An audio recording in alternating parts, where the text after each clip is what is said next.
Algunos ya lo conocéis porque, por ejemplo, hace unos años en la jornada de Oviedo también estuvo con nosotros, ¿vale?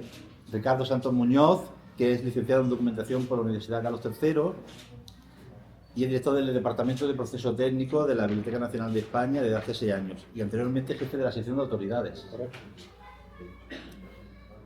Y además era el perejil de muchas salsas, porque veo que era el representante de la Biblioteca Nacional en diferentes organismos y proyectos, Consejo de Cooperación Bibliotecaria, BIAF, la sección de catalogación de IFLA, no sé si siguen todas ellas o alguna más. Algunas han cambiado. Pero ¿ha añadido alguna más? Alguna ha añadido.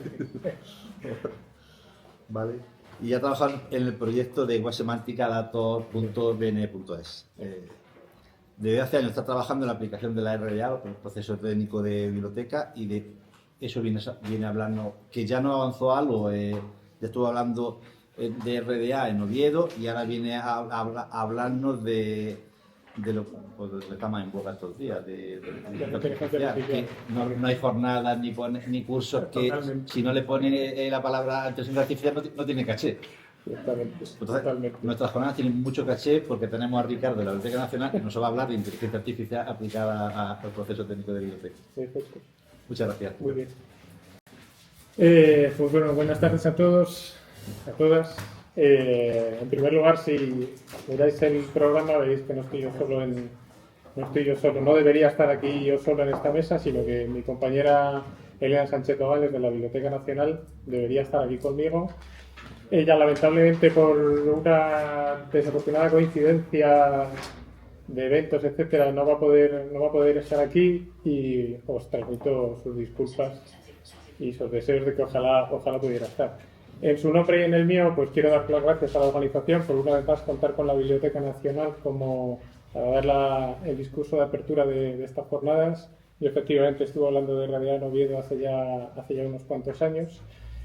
Elena me ha pasado su presentación y sus notas, yo he estado un poco adaptando al discurso, o sea que creo que no vamos a tener en ese sentido ningún problema. Elena me ha presentado, yo voy a presentar un poco a Elena, que ella que es la autora de esta primera parte de la ponencia. Ella trabaja en un servicio que es el Servicio de Innovación y Reutilización Digital de la Biblioteca Nacional, que es de reciente creación y que lleva una línea estratégica enmarcada en el proyecto BNLab, que me dice aquí que está relacionada con el uso y reutilización de datos y recursos digitales que genera la biblioteca.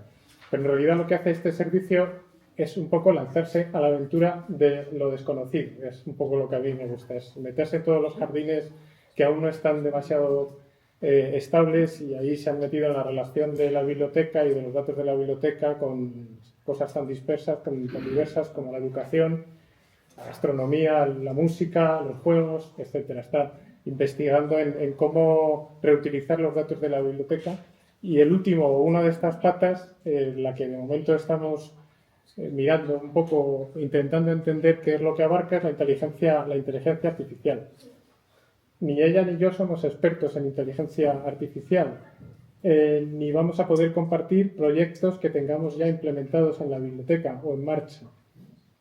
Sobre todo porque es una tecnología incipiente en la que es muy arriesgado ahora mismo invertir dinero porque no se sabe muy bien, no hay herramientas estables y se sabe qué va a pasar dentro de unos cuantos meses, y en una institución con la escala que tiene la biblioteca, pues hay que tener precaución a la hora de meterse en ciertos proyectos. Pero quizá precisamente por eso podemos compartir hoy la perspectiva y los conceptos y los aspectos de la inteligencia artificial que creemos o que vemos que puedan impactar en el mundo de las bibliotecas, en el mundo del patrimonio documental y bibliográfico. La primera parte va a ser un poco exposición de estos conceptos de la inteligencia artificial y qué relación puede tener con las bibliotecas, de qué nos tenemos que preocupar o qué tenemos que estar atentos. Y la segunda parte, que es la que iba a dar yo y la que voy a hacer yo, está más centrada en lo que puede ser la catalogación, con la ayuda de la catalogación asistida, la catalogación tradicional que todos conocemos, asistida por inteligencia artificial. Y si nos da tiempo, incluso haremos un experimento que, si tuvisteis la ocasión de estar en unas jornadas que hicimos el año pasado en la biblioteca, pues más o menos van a ser muy parecidas, de intentar que ChatGPT nos catalogue un libro. Vamos a ver, a ver cómo acabamos la sesión. Pues, para comprender la perspectiva de la biblioteca, sí me gustaría muy brevemente situar el contexto en el que estamos.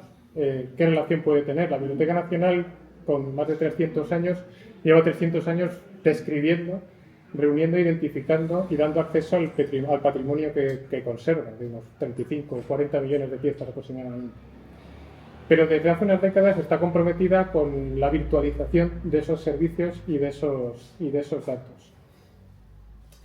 Las colecciones de la biblioteca ya van más allá, mucho más allá del mundo físico. Tenemos un gran apartado de bibliotecas de datos virtuales, de colecciones virtuales, que es un poco donde la inteligencia artificial creemos que nos puede ayudar. Ahora son, por ejemplo, 100 millones de páginas digitalizadas, entre ellas mucha prensa histórica, que generan imágenes, pero que también generan corpus de texto por OCR y datos. También tenemos el depósito legal electrónico de todo lo que se genera ya directamente electrónico. El archivo de la web, que ahora mismo la biblioteca recolecta en colaboración con las comunidades autónomas. Desde este año, además, está el depósito de los preprints, que es el depósito legal de los preprints, que son los archivos previos a la impresión de los libros.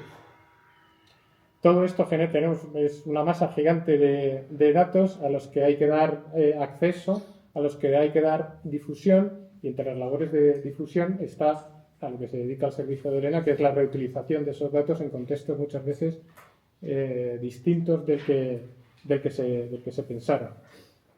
Una vez establecido este marco, me gustaría, antes de empezar, he recogido aquí algunas frases apocalípticas, diría yo, ominosas de la inteligencia artificial, además dichas por personajes muy relevantes en el mundo de la industria. Para empezar con Alan Turing, nada menos, que decía ya que en algún momento del futuro podemos esperar que las máquinas asuman el control. O que la inteligencia artificial alcanzará niveles humanos alrededor del 2029. Aún tenemos 3 años de paz. O que la Internet directamente nos hace superficial a los humanos. O Stephen Hawking, nada menos, que dijo que el desarrollo de la inteligencia artificial completa podría significar el fin de la raza humana, nada menos. O Elon Musk, muy famoso últimamente, que decía que con la inteligencia artificial estamos invocando al demonio. Buen sitio he escogido para esta mañana, cuando lo estaba poniendo,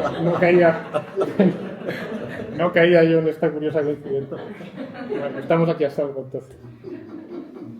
Esto nos trae a la memoria noticias de hace no mucho, no se ve muy bien aquí, pero esto es de los años 80, y es una manifestación de profesores americanos contra el uso de la calculadora.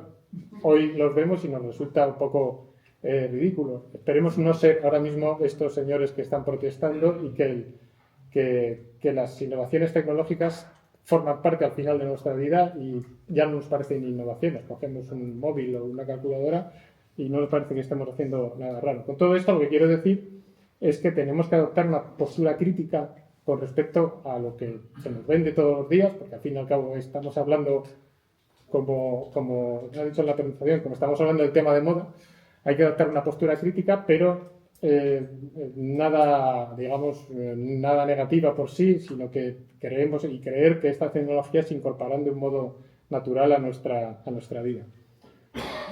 Me quiero meter ya como efectivamente hay muchísimas sesiones, eventos, etcétera, de inteligencia artificial. A veces es más inteligencia artificial, a veces no tanto. Sí me gustaría marcar un poco qué es o qué creemos que es hoy en día la inteligencia artificial. Esta misma presentación, a lo mejor dentro de 6 meses, ya no vale tanto. Pero a día de hoy, ¿qué es la inteligencia artificial?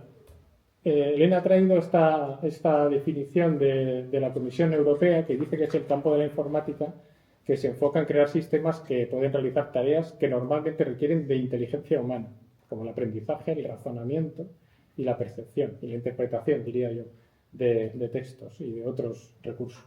Estos sistemas pueden percibir el entorno, razonar sobre el conocimiento, procesar la información y tomar decisiones. Eso es un poco la esencia de la inteligencia artificial. Y a día de hoy Esto incluye muchas tareas, como por ejemplo, y esto ya está más o menos hoy en día en muchísimas aplicaciones, pues la interpretación de imágenes para poder reconocer personas o lugares, la interpretación de audio para el reconocimiento lingüístico, para la transcripción automática, para la traducción automática, como se hizo célebre hace unos meses con unos vídeos, el análisis de datos para poder identificar patrones y predecir lo que va a pasar en base a esos datos, la robótica, por supuesto, la gestión de una conversación humano-máquina de una manera asombrosamente, digamos, coloquial, etcétera. Esto no es lo que va a pasar, es lo que está pasando y lo que lleva pasando décadas, diría yo, porque estamos constantemente interactuando con inteligencia artificial. Aquí me han notado yo algunos ejemplos. Cuando dictamos un mensaje en un teléfono y nos lo escribe, cuando evitamos un atasco siguiendo la ruta que te sugiere el GPS, cuando descubrimos una nueva canción o un nuevo artista que nos ha sugerido Spotify en base a lo que hemos escuchado, estamos interactuando o estamos recibiendo outputs de una inteligencia artificial que se está fijando en lo que hacemos. La inteligencia artificial ha asistido por eso durante décadas con las primeras tecnologías en redes neuronales, con los videojuegos, por ejemplo, que han utilizado mucho la inteligencia artificial y lo siguen utilizando, o el procesamiento del lenguaje natural, que ya se empezó en los años 50 a hablar de ello. Pero el cambio, digamos, es que estas tecnologías requerían enormes aparatos que no cabían en esta sala y hoy día los tenemos en un móvil, en cada uno de nuestros móviles o en un portátil. Esta escala tan tremenda que ha pasado en los últimos años y que va a seguir pasando es quizá donde se encuentra la gran novedad, ¿no? El acercarse al ciudadano. Tan importante como saber qué es la inteligencia artificial es saber qué no es la inteligencia artificial. En primer lugar, nada de lo que hoy entendemos por inteligencia artificial significa esto, el reemplazo de la inteligencia humana. De momento, la inteligencia artificial afortunadamente no tiene autoconsciencia, no sabe qué es inteligencia artificial y no crea. Sus procesos de creación no crea porque sí, ¿no? Como con la necesidad que tenemos los humanos, muchos humanos, de crear arte o composiciones de cualquier tipo. De momento la inteligencia artificial no tiene ese acto, ese impulso creativo. Siempre hay que darle unos parámetros o hay que darle un empujón para que cree algo. Otros elementos, otros conceptos con los que se suele confundir son con los Big Data, que probablemente hayamos oído hablar de Big Data o de la ciencia de datos. Los Big Data son el base para que la inteligencia artificial trabaje con ellos, pero no son inteligencia artificial. Son simplemente tecnologías relacionadas con el análisis de datos a escala gigante. Han avanzado mucho, pero no siempre suponen la aplicación de técnicas de inteligencia artificial, sino técnicas de análisis y de procesamiento y de limpieza de datos, nada más. En este sentido, hay un tuit que se hizo más o menos célebre que decía: cuando dicen hemos añadido inteligencia artificial a tu producto, en realidad, de lo que escucho, hemos añadido muchas condiciones condicionales. Es decir, si el usuario hace esto, yo respondo esto. Si él pasa esto, yo hago lo otro. Si pasa esto, yo hago esto otro. Eso no es inteligencia artificial, simplemente que el código es más complejo. A veces no es fácil distinguir dónde hay inteligencia artificial y dónde no lo hay, donde simplemente lo que es un producto que tiene en cuenta muchos parámetros. También se habla mucho de Machine Learning y de Deep Learning. El Machine Learning en realidad es como una especie de subconjunto de herramienta para alcanzar la inteligencia artificial, porque supone la aplicación, volveremos un poco más adelante, de técnicas en la que una máquina realmente aprende. Una máquina que al principio no sabe interpretar un texto, a base de insistirle y decir lo que es correcto y lo que no, puede aprender a hacerlo mejor, a mejorar, digamos. Pero no es en sí inteligencia artificial, es una especie de subconjunto de ella. Y el Deep Learning es una variante un hijo del Machine Learning, pero basado en redes neuronales, que realmente prácticamente lo que hacen es imitar la manera en la que aprende el cerebro a aprender.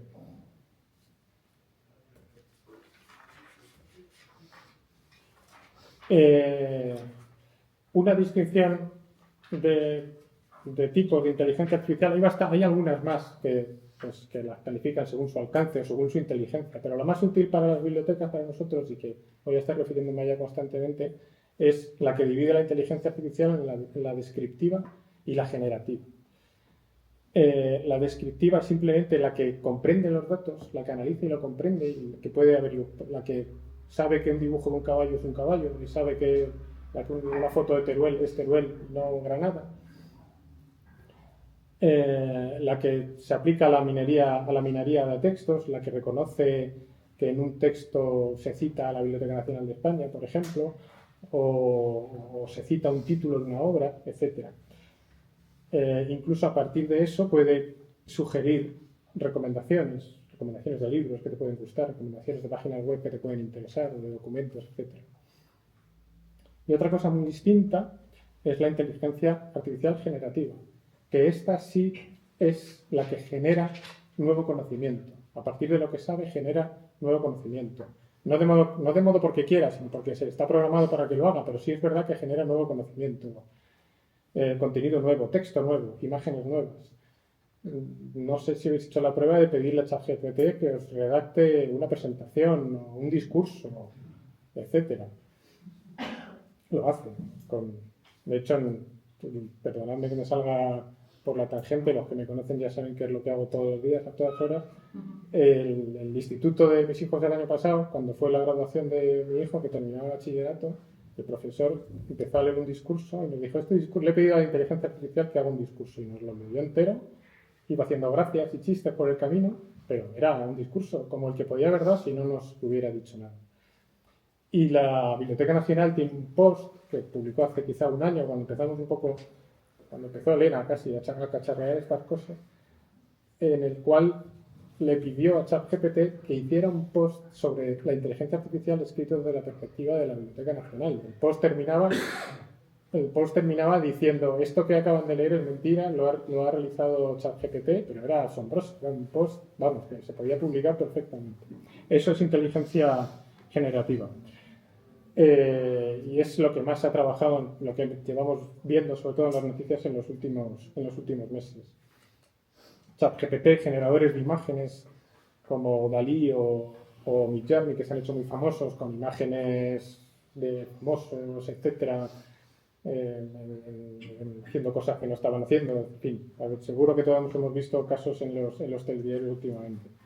Y es el que más implicaciones tiene de todo tipo, de tipo ético, de tipo legal, de tipo creativo. Veremos ello un poquito adelante. De todos estos, sin duda, el más conocido es ChatGPT, que muchos probablemente quizá lo habéis usado para determinadas cosas, y es con el que vamos a cacharrear luego en la última parte de la sesión. ChatGPT se convirtió en un gran actor en el acceso a la información casi repentinamente y con muchas herramientas construidas sobre él. Irrumpió ya en el año 2002, más que como una herramienta, como algo realmente transformativo, que puede transformar definitivamente cómo nos relacionamos con la tecnología y con los datos. Parece que no estamos hablando. Yo estoy deseando que se descubra un día de estos que en realidad son 5.000 personas que están trabajando y contestando, porque es asombroso cómo le preguntas y cómo te responde en el mismo tono que tú le has preguntado. Pero no, parece que es cierto de momento. El uso en las bibliotecas es, rápidamente podemos decir, pues chatbots como hacen muchas tiendas o aseguradoras o compañías, es decir, para poder interactuar con un usuario que nos pregunta cosas, ¿a qué hora abres? Pues, y contestarle directamente y tener al chatbot ahí aplicado a resolver la mayoría de las consultas. En la consulta de datos mediante lenguaje natural, ahora os mostraré alguna prueba con esto. En catalogación, como vamos a ver un poco más adelante. Traducción de contenidos, por supuesto, para preparar contenidos, como acabo de contar, para nuestras bibliotecas. Esto, por ejemplo, es un experimento a los que este terreno desconocido en el que le gusta a Elena indagar. Es una versión de una cosa que está en preparación, una consulta a los datos del catálogo absolutamente distinta en su concepto y en filosofía de lo que es un catálogo de bibliotecas, en el cual se puede interrogar de una manera mucho más compleja los datos y extraer esos datos y llevártelos a otro sitio directamente con mucha rapidez, personalizados, y en el que yo esto no lo he visto, es un pantallazo, pero no sé cómo funciona y no sé ahora mismo en qué estado está, y en el que, no sé si lo veis, se puede incorporar, se puede preguntar en un catálogo como si estuviéramos preguntando a nuestro colega de bibliotecario, por favor, autores nacidos en el siglo XVIII, y te hace una consulta y te responde. En realidad lo que hace es transformarlo a una serie de parámetros y campos, pero la manera de interactuar con un usuario potencialmente es bueno, pues como cuando llegas a un mostrador de información bibliográfica y le preguntas al bibliotecario. El chisme este lo entiende y es capaz de traducirlo y de devolverlo en un tiempo bastante récord. Curiosamente, interrogar a ChatGPT tiene su misterio. Y lo que, si está un poco atento a los perfiles profesionales o a las cosas que se ven por Twitter, etcétera, las recomendaciones de gente que es experta en interrogar a ChatGPT. Esto es un campo de trabajo, digamos, por explorar para los bibliotecarios, sobre todo, lo que llaman ingeniería de prompts, que es la aplicación de competencias bibliotecarias a cómo consultar estos datos y cómo recuperar estos datos. Y, por supuesto, cómo comprobar la veracidad de esas fuentes, porque ChatGPT y otros te cuentan unas milongas tremendas cuando no sabe lo que le estás preguntando, y hay que tener cierta frialdad y cierto distanciamiento con los resultados que te da. Y está siendo un debate interesante también en educación. Hasta cuándo nuestros estudiantes van a ser capaces de presentar un trabajo suyo realmente y no aprovechar lo que les dé ChatGPT sin ningún sentido crítico, ¿verdad? La inteligencia generativa es la que más riesgos tiene, sin duda alguna, es la que más limitaciones. Generalmente porque, como he dicho, esto se basa en un entrenamiento, y entonces los resultados van a partir de qué entrenamiento ha tenido, de cuánto entrenamiento, de qué datos les hemos dado para que entrenen, si son datos buenos o son datos malos. Un mal input va a dar un mal output, eso seguro. ChatGPT no sabe nada, en realidad no sabe nada, es un generador de texto, pero él no sabe nada. Y no se garantiza, por supuesto, que lo que nos dé es correcto. Y muchas veces cae en lo que se ha llamado alucinación, que lo voy a leer porque me hace mucha gracia, que es la capacidad del modelo para generar información que puede parecer correcta, te lo dice con una convicción tremenda, pero que en realidad se lo inventa. Tremendamente. No sé si saldrá, es que lo bueno que tiene o lo malo que tiene ChatGPT, los experimentos que yo he hecho con ChatGPT nunca son 2 veces iguales. Es que lo que venía haciendo en el tren esta mañana y una vez más me he vuelto a responder otra cosa distinta y de una manera distinta. Así que no sé lo que va a pasar dentro de unos momentos cuando juguemos un poco con él. Y luego el ChatGPT va a replicar, y esto sí es una cosa seria, los sesgos que le demos en el input de datos. Los sesgos de tipo étnico, de tipo racial, lo mismo, de tipo género, etcétera, los va a replicar porque está aprendiendo de lo que le demos. Si le damos conjuntos de datos muy anticuados, cosas que hoy nos parecen aberrantes, pues nos va a contestar, nos va a seguir siguiendo ese parámetro. O ChatGPT va a saber mucho de una parte del mundo que tiene muchos datos y muy poco de otra parte del mundo para la que desgraciadamente no existe tantos datos. O sea, en suma va a replicar los sesgos occidentales o lo que queráis que tenemos nosotros, las sociedades que lo alimentan. Y hay otra cosa que a mí me preocupa mucho, que no estaba en la presentación de Elena, pero a mí me preocupa mucho, que es que la inteligencia artificial, ChatGPT en concreto, y la inteligencia artificial tiene un consumo energético horrible, horrendo. No sé si lo habéis escuchado. Venía leyendo precisamente en el viaje que el último chip especializado para inteligencia artificial de la empresa Nvidia, que es quien se ha llevado un poco el mercado en este tema, un solo chip consume la misma energía que una familia media. Un solo chip, en lo largo de un año. imaginaos con la cantidad de empresas que hay aquí metidas y de tremendos servidores que hay, la cantidad de energía que agotan. De hecho, eso está en la ley de inteligencia artificial que está en desarrollo en la Unión Europea, estas preocupaciones medioambientales. Además, gastan mucha energía, gastan mucha agua en refrigerar esas cosas. Esto es algo que a mí me inquieta.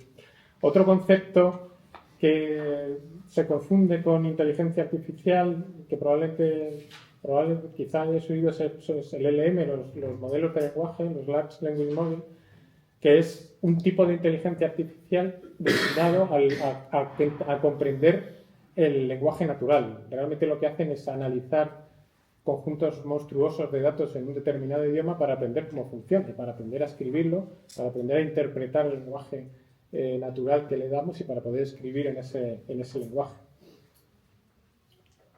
Y se llama grande porque es muy grande, porque son cantidades de... Ahora os pondré algún ejemplo con el caso español, que es enorme. Y por las arquitecturas de redes neuronales que hay detrás. ChatGPT es un modelo de datos de lenguaje de ello. Y su entrenamiento implica el análisis de grandes cantidades de textos para detectar patrones de lenguaje, gramática, semántica, incluso estilo. Le puedes pedir a ChatGPT, de hecho, que te escriba una redacción con un estilo determinado, como si la escribiera Cervantes, como si la escribiera un chaval de 15 años, etc.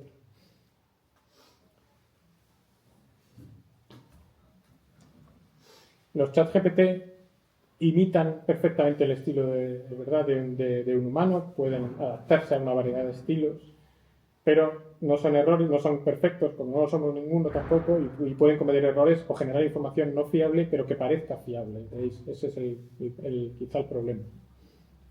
Y perpetuar los sesgos del lenguaje que comunica el lenguaje. Este es el modelo de lenguaje en español el primer modelo de lenguaje y el tercer más importante del mundo, que se llama María, que está desarrollado por el BSC, que es el Centro Nacional de Supercomputación en Barcelona, y que se hizo con datos suministrados por la Biblioteca Nacional a través de las páginas web, de una selección de páginas web recolectadas en español. Unos 59 terabytes, 35.000 millones de palabras. Y tiene sus posibilidades, en virtud sobre todo por las posibilidades de uso para la minería de datos que tenía de estos corpus. Este es el aspecto que tiene, no tiene tampoco más. ¿Qué significa? La siguiente pregunta que tengo, que en realidad lo que hago es generar preguntas para responder, pero me llevan a más preguntas, lamentablemente. No tengo respuesta, no tenemos respuesta ninguna. ¿Qué significa para instituciones del patrimonio, como las nuestras en las que trabajamos nosotros, la inteligencia artificial? Sobre todo desde el punto de vista de la Biblioteca Nacional, como sabéis, está obligado a guardar el patrimonio, la creación intelectual de un determinado país. La principal pregunta que se me ocurre es ¿qué es patrimonio en esta era de la inteligencia artificial? ¿Puede el resultado de la inteligencia artificial generativa, la que puede generar contenido, ser considerado patrimonio? ¿Tenemos que conservar una novela que alguien le diga a ChatGPT que genere? Eso cuando empieza a generar por sí solo novelas, que esperemos que estas cosas no pasen nunca.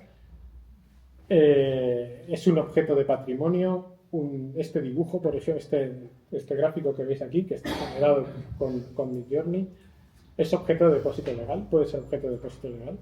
Puede ser un objeto protegido por propiedad intelectual, y este es un tema que a mí me parece especialmente interesante. ¿Qué estatus legal tiene un texto que genera una imagen o una composición musical que genera una inteligencia artificial? La Orquesta de Televisión Española hace un mes o algo así, hizo un concierto con música generada, no sé si lo viste en las noticias, con música generada por una inteligencia artificial. Según el director era un horror de composición lo que hizo, porque la tocaron tal cual, no hicieron ningún tipo de arreglo, pero es un primer paso. ¿Qué pasa con esa música? ¿Es libre para todos porque no la ha hecho ningún ser humano. Respecto a esto, si es objeto de propiedad intelectual, ya ha habido algún posicionamiento. Por ejemplo, la legislación americana, lo tenía por aquí, ahora mismo no sé dónde está. La legislación americana excluye,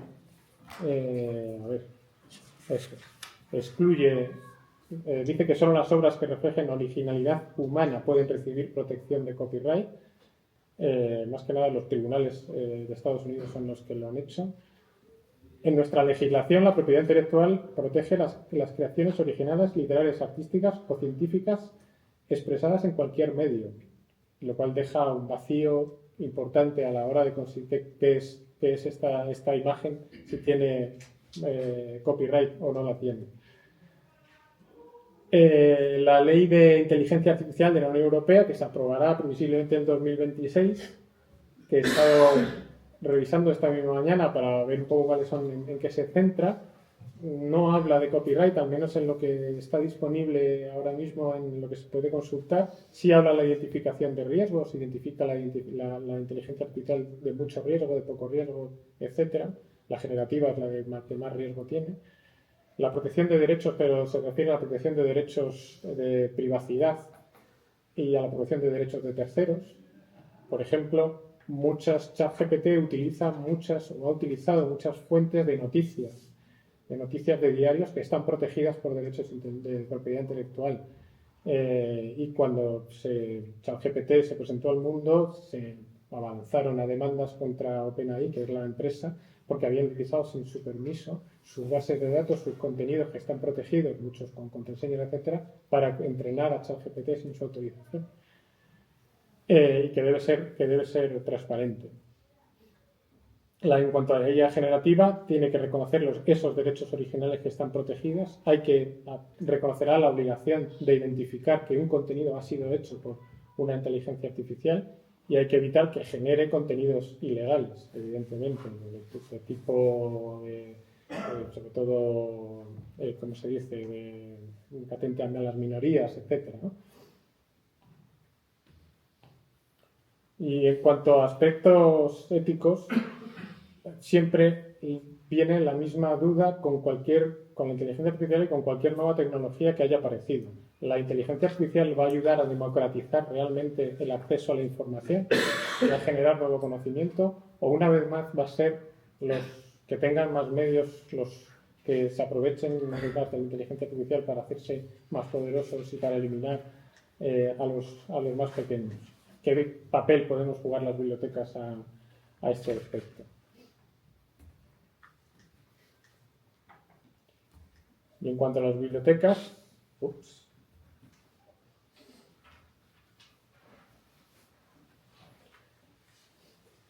se habla de una segunda ola de desarrollo de inteligencia artificial en el futuro, mucho más integrada con nuestro mundo. Las bibliotecas deben tener quizá un papel, quizá de salvaguarda en esta segunda ola de desarrollo de la inteligencia artificial y de asegurar que llegue a todo el mundo. Los datos bibliotecarios pueden ser una fuente fiable, una fuente sin ningún tipo de sesgo para que la inteligencia artificial trabaje sobre ellos. Es muy importante el papel de las bibliotecas en la alfabetización y en hacer llegar a la población la inteligencia artificial, cómo detectarla, cómo poder discriminar lo que nos están dando y lo que está bien y lo que no está bien, digamos.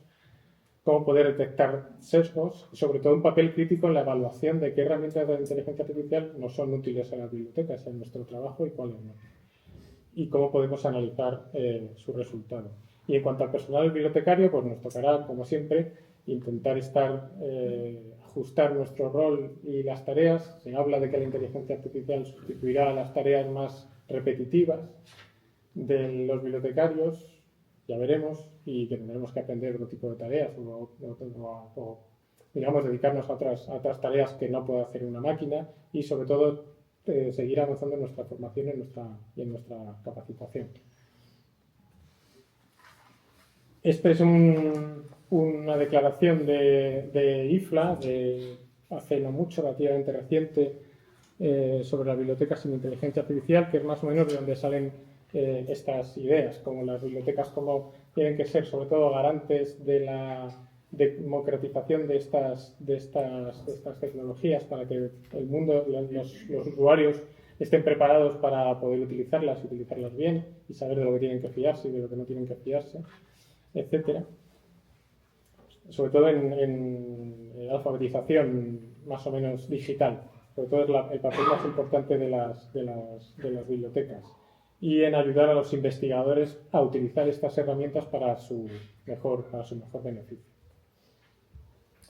En cuanto a lo que se está haciendo, que ya he dicho que de momento poco en la Biblioteca Nacional, o en qué nos hemos estado fijando en este momento, en las áreas que hemos detectado quizá de interés, pues como ya he visto antes, el trabajo con datos, en poder desarrollar servicios de consulta basados en lenguaje natural, en el uso de datos abiertos, en el apoyo a la investigación, a grupos de investigación. Esto se está realizando mucho, pues universidades, etcétera, y es en el apoyo a estas universidades, sobre todo que cuenten con nuestros datos para trabajar con ellos. Hoy habrá algún ejemplo un poquito más adelante.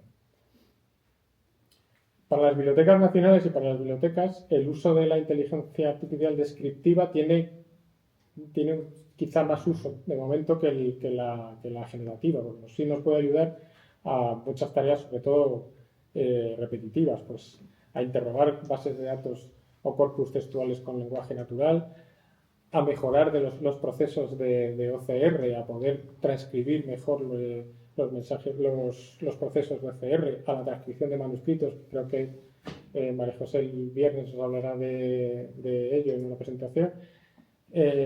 Al reconocimiento óptico de imágenes para mejorar la recuperación de imágenes en prensa, etcétera. A la extracción de entidades también, es decir, si en un artículo de una revista se nombra a la conferencia episcopal, pues saber qué es esa entidad, dónde está, o si se nombra Teruel, saber que está hablando en qué punto del mapa está Teruel, etcétera. O al reconocimiento de partituras, o a generar música con estas partituras. También hay algunos proyectos muy curiosos respecto a esto.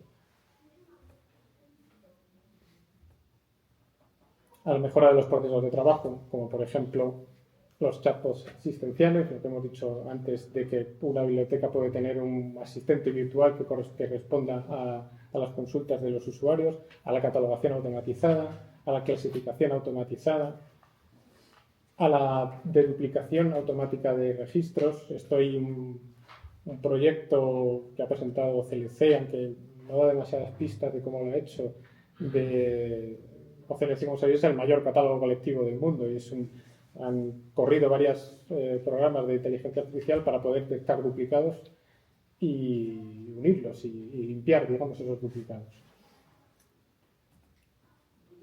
Esto, por ejemplo, es un experimento que se hizo con reconocimiento con un software de una universidad para reconocer caracteres, poder identificar, no recuerdo quién era el personaje ahora mismo, la máquina igual lo reconoce, yo no, pero me parece que era un artista o un artista, etcétera, y poder reconocer, en base a enseñarle fotografías de esta persona.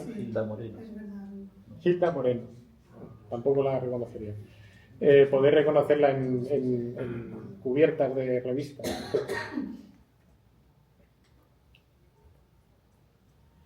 Estas son unas cuantas noticias, sobre todo la vía de trabajo que más de momento para la biblioteca les resulta útil es el apoyo a grupos de investigación que cuentan con verdaderos expertos en inteligencia artificial.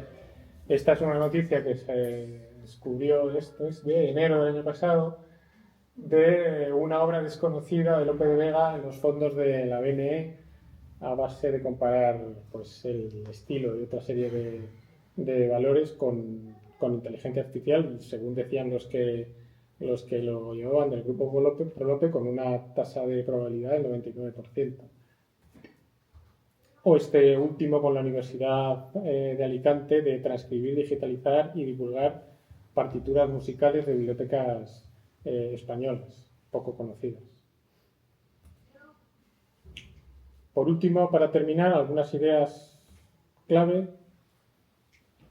Ver la inteligencia artificial como una oportunidad para las bibliotecas y para la profesión bibliotecaria, que se abre a nuevos campos donde podemos un poco nuestros conocimientos, nuestra formación, nuestro espíritu, digamos, pueda servir para discernir el grano de la paja. Tener un pensamiento crítico como con la competencia clave ante lo que se nos ofrezca. Poder ofrecer datos de calidad, verificar datos como valor y como la función del bibliotecario, y nuestro papel, sobre todo en la sociedad, de que sean unas tecnologías igualitarias que estén al alcance de todos y todo el mundo sepa usar. Democratizadora y ética. Por último, no sé qué pasará con esta presentación, si estará en algún sitio. Os he dejado aquí un enlace al canal de YouTube de la biblioteca con esta jornada que se realizó de 2 días a diferentes niveles, presentando muchos proyectos, muy completa, sobre biblioteca, datos e inteligencia artificial. Con esto termino la primera parte y doy las gracias en nombre de Elena.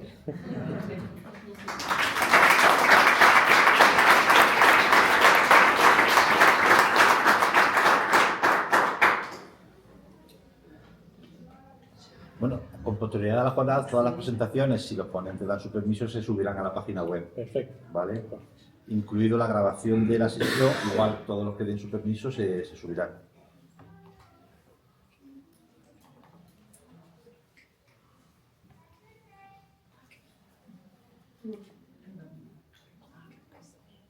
Bueno, de una manera un poco dramática titulado a mi parte. Si puede un robot catalogar o no puede un robot catalogar. Y eso es un poco lo que vamos a intentar ver con lo que hay ahora. Para empezar, me he querido preguntar porque a lo mejor no todos entendemos lo mismo, por qué es catalogar. No recuerdo si esta definición la tomé de algún lado, yo creo que o se la pregunté a ChatGPT, no lo descarto. Es un proceso de análisis y de representación de un objeto físico. Cuando asignamos metadatos a una catalogación, estamos representando las características de un objeto, de su contenido y sus características físicas, de ambas cosas. Comprende 2 actividades, que es la transcripción de datos del propio documento. Cuando copiamos el título, la mención, no sé si estoy entre catalogadores o no, igual me lo estoy excediendo. Sí. El título, si digo mención de responsabilidad de esas cosas, como en casa, ¿no?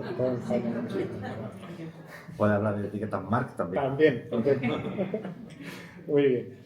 Y por otro lado, el análisis del contenido, de quiénes son los autores, qué función hacen, qué temas tienen, y esto se hace en base a lenguajes controlados. Todo siempre según unas estructuras y unas reglas acordadas internacionalmente, no de modo aleatorio, sino según unas convenciones. Claro, aquí yo me preguntaba qué tipo de inteligencia artificial vamos a aplicar o podemos aplicar para esta tarea, si es generativa o es descriptiva. Generar un registro bibliográfico es algo, ¿se puede considerar generativo o realmente lo que estamos haciendo es transcribiendo datos y ponerlos en cajitas? No lo tengo muy claro, ¿eh? Creo que es descriptiva en su mayor parte, pero la asignación de materias, por ejemplo, sí tiene un aspecto de alguna manera de análisis y generativo. Pero yo creo que es más inteligencia artificial descriptiva. Cualquier tipo de proyecto de los que algunos voy a enseñar aquí se basa en el aprendizaje en el machine learning. Es decir, que dado una inteligencia artificial o a un software le vamos a dar muchos ejemplos buenos de fuentes y de registros para que replique de alguna manera y ayude a identificar esos patrones. ¿Qué podemos esperar, entiendo yo, de una inteligencia artificial cuando le digamos que cataloga. ¿Qué nos puede ayudar? Material de catalogación.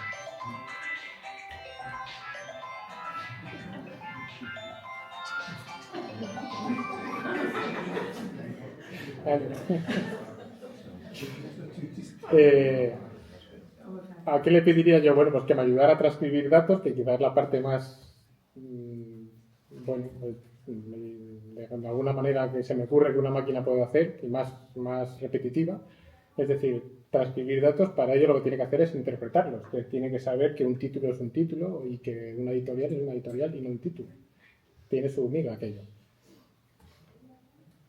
Nos puede ayudar al análisis del contenido, es decir, a leer un texto, a determinar de qué va, cuáles son los temas y a seleccionar términos de un vocabulario controlado, si es posible. Y por último nos puede ayudar a depurar datos, que supone comparar datos, ahí es lo que decía lo de la duplicación de registros, comparar datos, entenderlos y ver que son el mismo, o probablemente son el mismo, y poder hacer acciones en base a eso. Como caso de uso fundamental que descubrí el año pasado en una sesión, como no, de inteligencia artificial en IFLA, que hubo, yo qué sé, el 90% de las sesiones tenían que ver con inteligencia artificial, y que invitamos a la sesión que hablaba mencionalmente, es que a mí me pareció particularmente interesante, fue el de la Biblioteca Real de Bélgica. Es un proyecto en producción que ya utilizan, cuyo objetivo es optimizar o ayudar el proceso de catalogación mediante el uso de tecnologías OCR. Para ello utilizan una suite de Microsoft de varios programas, que es una suite que se sirva para automatizar procesos. En realidad se usa en fábricas, en procesos contables, etcétera, pero ellos lo han adaptado para esto y que tiene un motor de inteligencia artificial. Y que utilizan esta inteligencia artificial no solamente para reconocer texto, sino para identificar algunos elementos bibliográficos esenciales, como por ejemplo el autor, quién es el autor, de qué va un texto, qué relación tiene ese autor con el texto, etc. Además, enriquece esa información, como veremos ahora, con consultas dinámicas a bases de datos y finalmente realiza la indicación automática. Y más o menos funciona así, por lo que vi. Y bueno, me ha parecido interesante que lo vierais porque el catalogador lo que hace, cuando se le pone a trabajar, es escanear o fotografiar la portada, el verso de portada y la contracubierta de un libro. Y lo sube a una ubicación y eso desencadena el proceso de análisis, de inteligencia artificial y finalmente de todo lo que vamos a ver ahora. De la portada extrae el chisme el título, el autor, la editorial y el año, si están presentes, claro. Del verso de la portada busca el ISBN, el depósito legal, que en Bélgica lo tienen como nosotros, la mención de edición, el título original y otro tipo de información que pueda haber. Y la contracubierta, que es donde suelen venir en los libros el resumen o de qué va, lo utiliza para la indización. Lo que hace es extraer esos datos y meterlos en sus cajoncitos, digamos. El modelo está entrenado en la identificación de datos según varios patrones. Curiosamente, este modelo lo utilizaban en fondo antiguo. Fondo antiguo, no demasiado antiguo, pero fondo antiguo. Fondo de principios del 19 y finales del 18. Y les ha valido eso mismo con algunas variaciones para el fondo moderno. Y lo que le enseñaban es que les enseñaron en 3 diferentes modelos.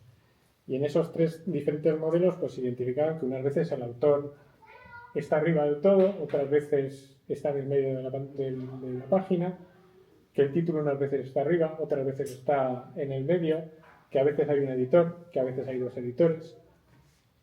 Y en base sobre todo a este entrenamiento y sobre todo a decirle las respuestas correctas y a valorar las respuestas que le da automáticamente como correctas o incorrectas, pues se fue afinando con fondos modernos mucho más predecible. De alguna manera es más fácil de prever, es más regular quizá la impresión. Y los caracteres se ven mejor, además. Lo que hace en este un poco lioso, pero bueno, más o menos lo que busca En el enriquecimiento, la etapa de enriquecimiento, lo que hace es buscar el ISBN, entonces lo buscan en algunas bases de datos, en la Biblioteca Nacional de Francia, en la alemana y en la propia biblioteca belga. Si lo encuentra, extrae datos de allí y se los trae. Si tiene el número ISNI es un identificador de autores, no sé si lo conocéis, que en Bélgica se utiliza bastante, en España está empezando ahora, pero en Bélgica lo utilizan bastante las editoriales. Si tiene el número ISNI presente, se consulta ISNI y se trae esos identificadores al registro. En el caso de que no lo consulta, coge el autor y el título y lo busca y se trae ese identificador. También hace consultas a guía para datos de la obra original. Y todo eso lo incorpora a ese registro que ha creado la inteligencia artificial. Por último, la iniciación automática basada en el resumen de la contracubierta utiliza un software que a mí me encantaría empezar a probarlo, que es de la Biblioteca Nacional de Finlandia, que se llama ANIF, que utilizan también en Suecia y en Alemania, hasta donde yo sé, que lo que hace es, en base a ese texto y en base al trabajo con un vocabulario en el idioma propio, asigna materias, con una fiabilidad del 40%, que parece poco, pero es bastante. El resultado final es un registro en MAR21 y en algún otro formato, pero bueno, para lo que me interesa, en MAR21, que directamente lo ingesta el sistema bibliotecario de la biblioteca. Y ellos siempre advierten que el resultado final requiere siempre, afortunadamente, revisión y finalización humana, ¿vale? Para comprobar sobre todo que lo que ha puesto es correcto.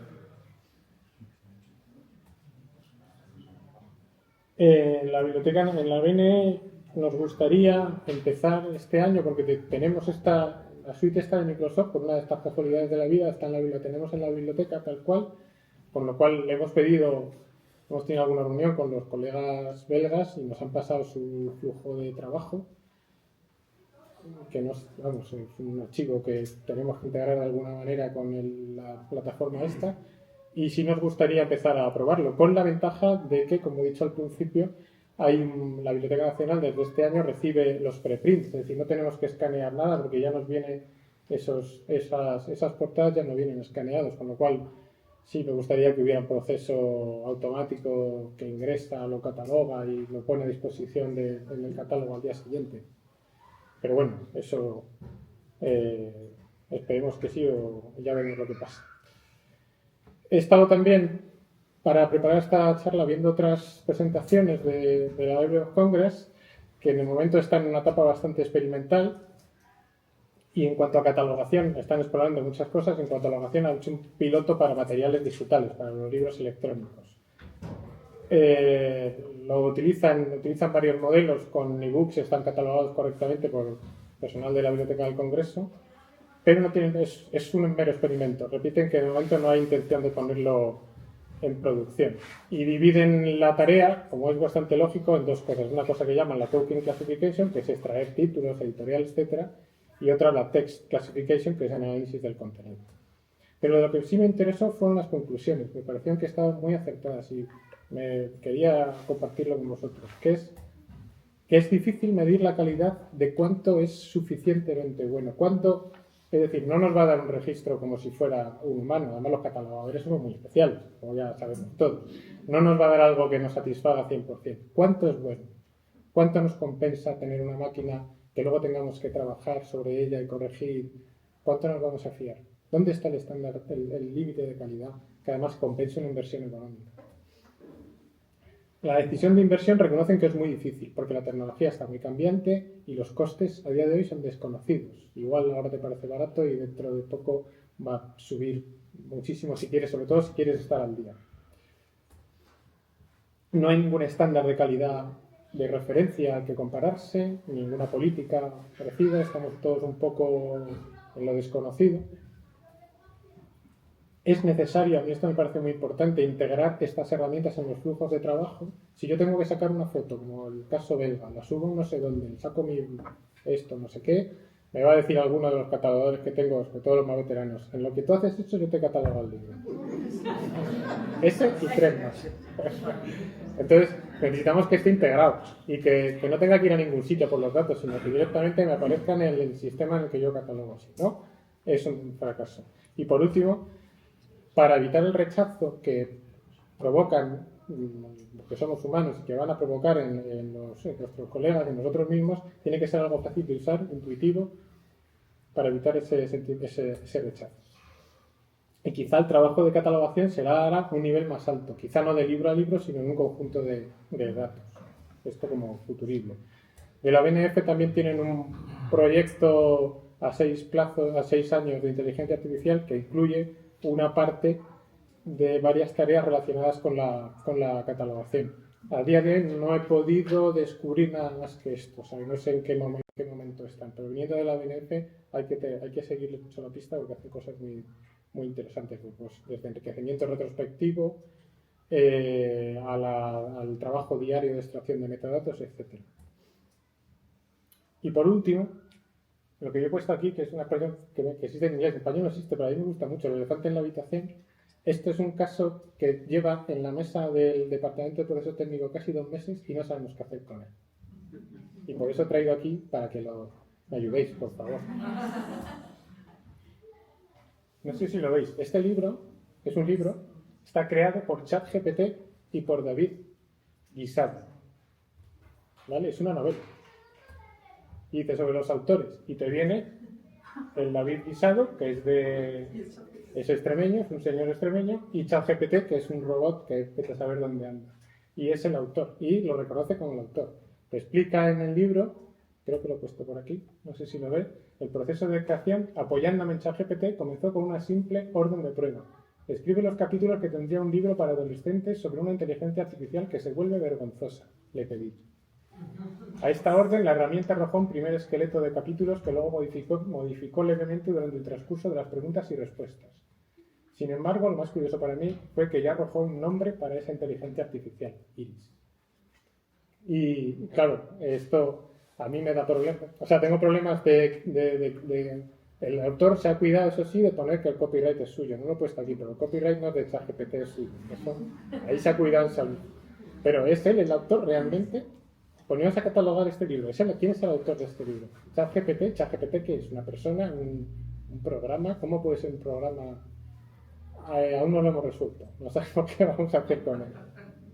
Luego en el discurso o en la cena o lo que queráis, si tenéis alguna idea, por favor, contadme. Bueno, ¿qué es? Vamos bien, más o menos. Pues para terminar un poco y para ver un poco contra lo que nos enfrenta, bueno, no vamos a enfrentar a nada, para ver un poco lo que esto da es lo que vamos a intentar resolver si puede ChatGPT catalogar un libro, si entiende lo que es catalogar un libro y qué resultados nos ofrece. ChatGPT le preguntaba a sí mismo qué es lo que es y dice que es un modelo, lo que hemos visto ya, un modelo de lenguaje desarrollado por esta empresa que utiliza una arquitectura de redes neurales para entender y generar texto. Mantiene conversaciones, responde preguntas, completa texto y realiza una variedad de tareas relacionadas con el procesamiento del lenguaje natural. Se entrena con una gran cantidad de datos textuales para aprender patrones lingüísticos y generar respuestas coherentes y relevantes. Se presentó en 2022 por esta empresa hasta entonces desconocida, OpenAI. A marzo de 2024 se calcula que tiene unos 180,5 millones de usuarios. 2 millones de desarrolladores utilizan su interfaz, su API, para sus propias aplicaciones. Ofrece una versión gratuita y otra por suscripción, que es la que vamos a probar aquí. ¿Vale? Hay una diferencia bastante importante entre la versión gratuita y la versión de suscripción. Y dice que los ingresos esperados para 2024 son de 2.000 millones de dólares. Habla más de 50 lenguas, aprende por una cosa que es aprendizaje reforzado a partir de retroalimentación humana. Esto lo que quiere decir es que cada vez que utilizamos ChatGPT está aprendiendo de nosotros. En marzo de 2023, vale, es que es tan futurista la presentación, dentro de 10.000 años.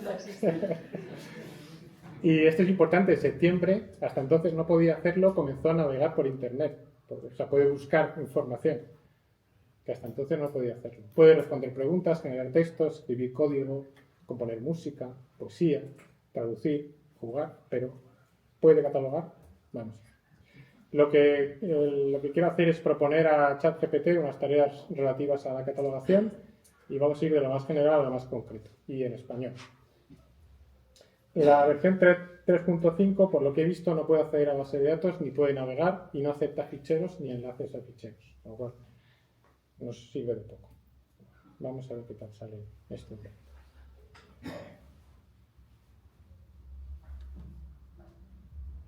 Para ir un poquito más rápido, me he escrito las cosas, porque no vamos a hacer todo lo que tengo aquí, según vamos a ver.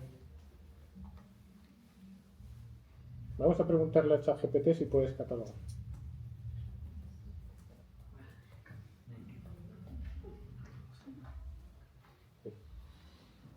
Mientras voy buscando.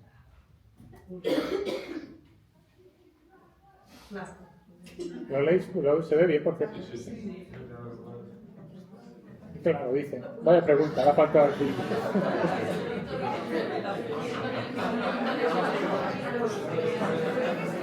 Se ha ofendido, ¿eh? Se ha sentado mal, sí.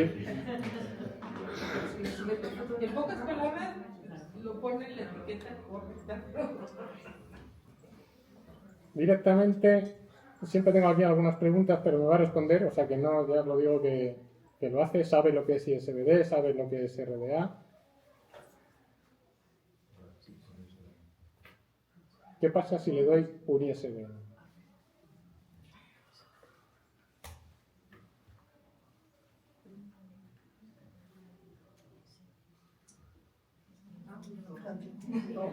Os puedo asegurar que la última vez que hice esta pregunta me dijo que no podía acceder a esos datos.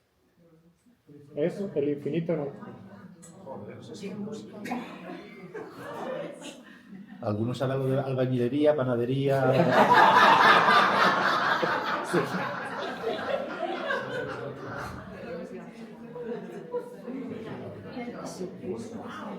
No está mal, ¿eh? Pero somos bibliotecarios, nosotros esto no lo entendemos. Nosotros queremos que lo haga en Mar 21. A ver, no lo sé. Ayer lo hacía. Sí, seguro que sí. Ayer lo hacía, pero no dándole un ISBN. Eso es... Mira. Maravilloso. Ya está. ¿Quién cree que esto va a acabar con nosotros?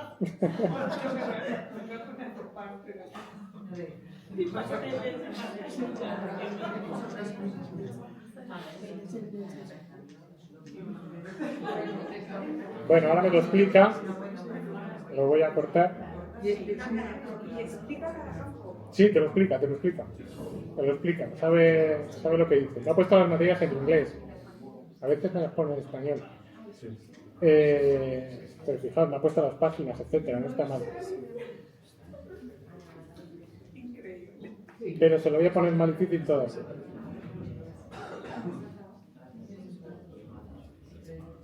Me voy a dar menos datos. Me voy a decir, ¿puedes hacer un registro en Mar 21? Uy.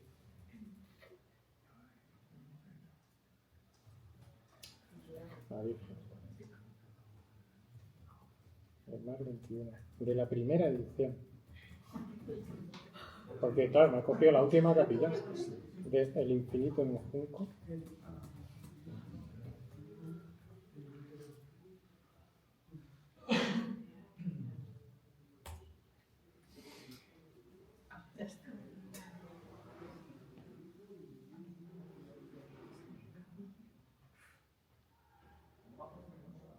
Basándose en la información general disponible.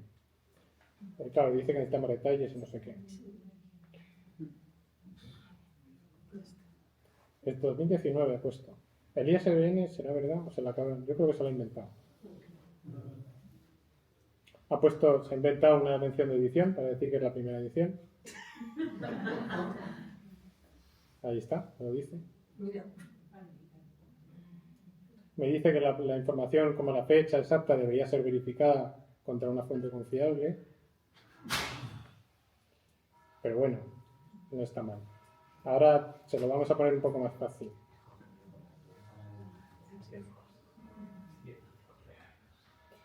Voy a abrir esto. Le voy a decir que catalogue un libro que está disponible en PDF en Internet. Vamos a ver si lo abre. Me ha abierto aquí.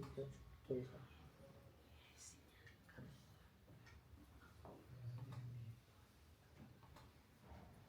A lo mejor la culpa de que ChatGPT catalogue es mía, porque esto lo he hecho varias veces. Y además dice, bueno, ya está, como entro siempre con la misma clave, ya está el pesado, este ya se lo lleva antes.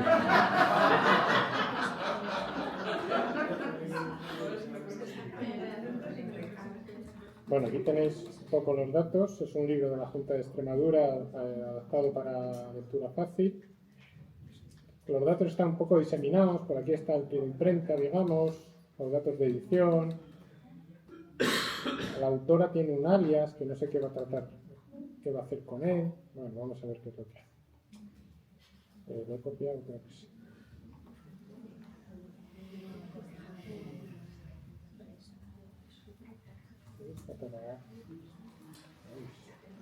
El teclado es distinto, ¿eh? 21. No lo copió.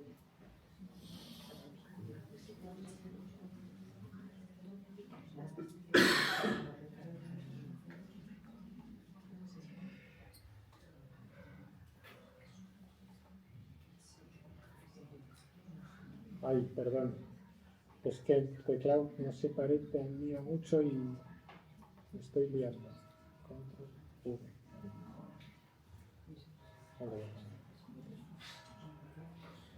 Ok. Tiene que ir allí, abrir el PDF, ver los datos, interpretarlos, traducirlos a Mar 21. ¿Cómo que no puede acceder?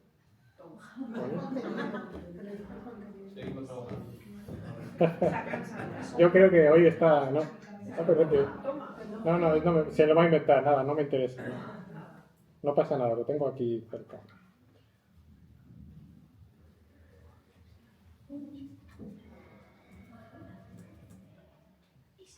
¿Me ha pasado alguna vez? Ay, qué pesado. ¿Me ha pasado alguna vez?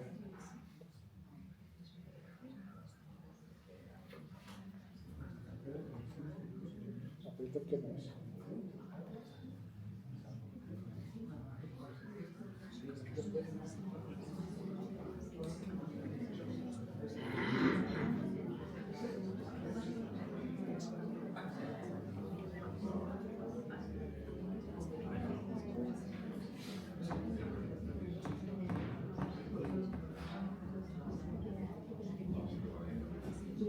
Ahora sí, no está leyendo.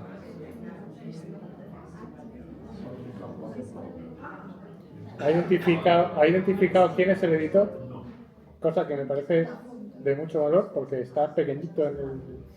¿Right? Fijaos el nombre del autor. Bueno, está mal, ahora que lo pienso. Pero lo ha hecho una inversión, ha detectado apellido, coma, nombre. Ha puesto la mención de responsabilidad. Sí, ha puesto la mención de responsabilidad, ha puesto la segunda mención, separado con puntuación y SVD, además, que se la sabe. Ha puesto las materias en español, lo cual es un detalle. No está mal. Pero, a lo mejor, me podéis decir también, o se podría, o al menos yo lo pensaba, digo, hombre, a lo mejor lo que está haciendo es leer los metadatos que pueda que tenga el archivo. Muchos archivos vienen con metadatos de autor y tal. Y entonces lo que hice es... no, esto no está aquí. Lo que hice fue hacer una captura de pantalla de la imagen, que fuera un JPG, tal cual, sin metadatos de ningún tipo. Así que... Sí, pero ahora ya sí lo sabe. Es verdad. Pues ya lo he hecho 2 veces. Bien pensado. Pero no puede entrar a un catálogo con Z3950 y... No puede entrar a bases de datos. Bueno, Creo, yo que sé, igual sí. seguro que sí. Porque yo cuando lo decía, digo, bueno, pues esto te vas al catálogo de la biblioteca X y te traes los metadatos, pero no, porque entonces lo haría bien. Quiero decir, lo haría perfecto. No lo hace perfecto. El contenido que está creando es suyo. Tengo los registros respectivos de la Biblioteca Nacional y no son iguales. Anda, se ha puesto una nota de incluye el texto adaptado a lectura fácil. Que me sorprende cada día más este muchacho. Sí que está entrando a base de datos, ¿eh? En estos días se está hinchando a indizar repositorios institucionales de las universidades. Los servidores los tiene fritos. Y se los trae, pero no hace de dinámico, se trae lo que No, porque además no respeta el texto que se incluye en el robot TXT. Se lo salta la lo cosa. salta y se trae. Claro, porque necesita datos para entrenarse.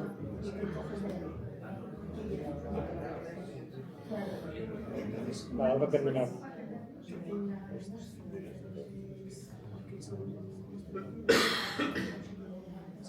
Voy a abrir el documento. Es un texto no muy agradable, pero bueno, es el que tenía a mano.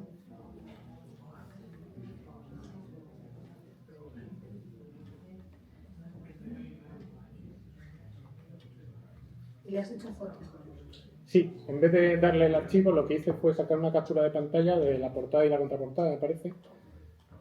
Y sobre todo para eliminar la posibilidad de que tuviera metadatos el archivo. Pero que entonces ya es la segunda vez. ¿Qué? Que también es la segunda vez. Claro, este se lo he puesto unas veces. No he caído en ese detalle. No hay que fiarse de... Ricardo, en realidad tú lo que... A ver, es la pregunta trampa. ¿Qué buscas? ¿Qué busco? Sí, con que ChatGPT catalogue así, porque en realidad al final tienes que... Es un doble trabajo.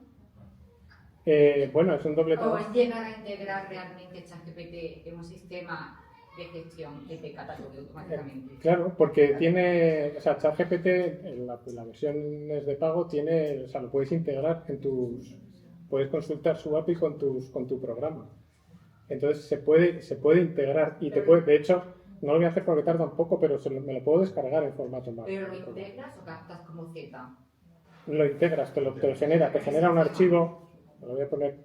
Mira, nosotros hemos hecho un caso ya con esto, jugando con vosotros. Y para colegios, donde los profesores dan el servicio de préstamo de libros, Sí. pues les llegan los libros y no tienen tiempo ni para catalogar. Sin que uses la suite de Microsoft, Sí. con una foto delante y una foto detrás. Como esto. Y tal, que cataloga eso, genera. O sea, nosotros además no alimentamos una base de datos, ¿no? Es decir, no es que busques en internet. Decimos podemos entrenar con las fuentes de base de datos que queremos consumir. Pero aún así genera el registro. Y un registro como este o en el formato que sea. Pero real, 21 pero entera. confirma que es real, la catalogación es real, auténtica. A ver. O sea, te aseguro que este señor y yo no nos conocemos. Hay una historia que esto es, además, el otro día unos compañeros fueron al congreso de Open Source de Londres y todo el mundo habla de lo mismo. Claro. El problema a día de hoy, a lo mejor dentro de 5 meses no. El problema a día de hoy es que no sabe decirte que no a nada. Entonces, se inventa un 20%, Se lo inventa. Sí. Entonces, depende en el caso en el que estés, por eso te digo que depende del nivel de... En el caso, a lo mejor si es una catalogación para la Biblioteca Nacional no vale, Claro. pero para un colegio sí. Perfecto. Pues las grandes empresas o hay ciertas cosas no pueden permitirse ese 20% porque es un fallo de calidad de tu servicio pues muy importante. Entonces no merece la pena. Pero hay situaciones, como te digo yo, que es o para el inventariado de muchos archivos, o para... Y muchos problemas de las bibliotecas es que solo tienes una descripción, no tienes el contenido del libro. Entonces, la interpretación que haces del contenido, las editoriales no te dejan utilizar su contenido para hacer prácticamente nada. Nos han llegado un montón de contratos de que su contenido no lo puedes utilizar. Entonces, no puedes interpretar. En muchos casos también, por ejemplo, en algunos que os han dejado de hacer book trailers de libros generativos. Entonces te monta una... Con imágenes y... Luego Mañana tengo yo que hablar, enseñar el vídeo que generamos. En principio es más artesanal, pero a partir de lo conocido artesanal se puede automatizar. Entonces te genera imágenes generativas y te cuenta una historia y luego puedes meterle audio. ¿Qué pasa? Nosotros como empresas, o como las empresas que están aquí, al final buscas que traiga beneficio a la empresa. Sí, claro. Depende de la demanda que haya de este tipo de servicios. Pues a lo mejor en una biblioteca no tiene mucho sentido, pero a lo mejor en una editorial así, ¿sabes? Pero hay muchos casos donde se puede aplicar. El problema es que se inventa un 20% de las cosas. A día de hoy, que igual dentro de 6 meses, no estamos hablando de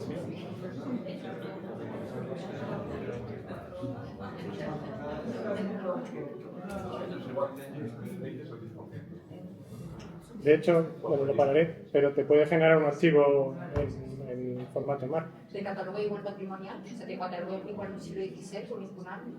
Pero es que igual no sabe latín, ¿no? De ahí me fería mucho menos, porque es mucho más irregular. Claro. Y además tiene que el OCR más difícil. El OCR más difícil. artificial. Pero hay Densidad artificial es que software para eso ya. depende de la caligrafía y tal, tienes que entrenarlo en distintos modelos. Pero, por ejemplo, los dos en Diputación de Pontevedra, que han transcrito un montón de documentación, tenemos el documento digitalizado y la transcripción. Entonces, puedes entrenar, Claro, con eso. un modelo. La base es Si es escrito por la máquina, vas a fallar para mejorar el OCR, pero si es transcrito con caligrafía, no todas las caligrafías son iguales. Son iguales, Puede- claro. Se vale para una mano, a lo mejor. porque- Mira, lo que había hecho con el proyecto es un sistema que ya existe, la mente Grauchat, o había generado un sistema. Vamos a generar para una que- app que te permite catalogar libros en Ponja. Sí, no. O sea, te va a dejar marcado para que lo revises y va a tener pues, portada, contraportada y el marco, entiendo, te va a dejar O ahí sea, que va a marcado. aparecer en el programa que ya existe, le integra. Sí, entonces lo que vas a poner es un código de barras, te lees y prestas, porque la urgencia es está aquí. Entonces, Como pues, puedo terminar lo cuando puedes hacer cuando sea necesario. Llego aquí, va a acabar. Sí, sí, podemos terminar porque básicamente ya he visto lo que queríamos ver, o sea que bueno. Le podríamos decir que añadir a CDU y nos la añade con una fiabilidad importante, ¿vale? Con las pruebas que yo he hecho. Se puede generar un archivo en MAR. Hombre, luego hay algunas cosas que pueden venir bien para la catalogación normal, ya para terminar.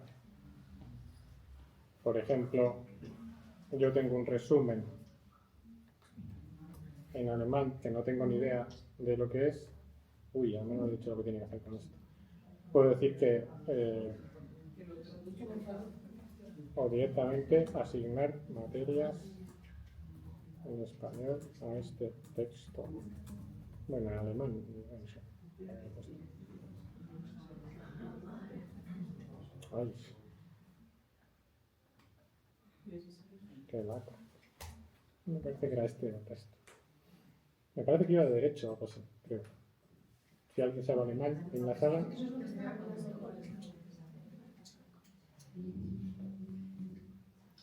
Es decir, además de este tipo de aplicaciones, para trabajo diario, sobre todo los que trabajáis con fondos patrimoniales complicados, que tenéis una frase que no sabéis lo que significa o algo de esto, pues como asistente para ayudarte a datar un texto o algo de esto, pues puede ser. Esta demanda proporcionada. Claro. Lo podemos asignar. De hecho, le puedes preguntar, yo le he preguntado en inglés y le puedes, pues, ahí sí, le puedes preguntar que te haga la invitación con los encabezamientos de materia del Library of Congress y te los selecciona. He probado lo mismo con la lista de la Biblioteca Nacional de España, pero no sabe lo que es. No la conoce todavía. No somos tan conocidos como... Pero bueno, ¿ves? Claro, porque está entrenado sobre todo en inglés. Sobre todo en inglés, o quizá porque está en... Bueno, pues nada más. Muchas gracias por esa tan interesante.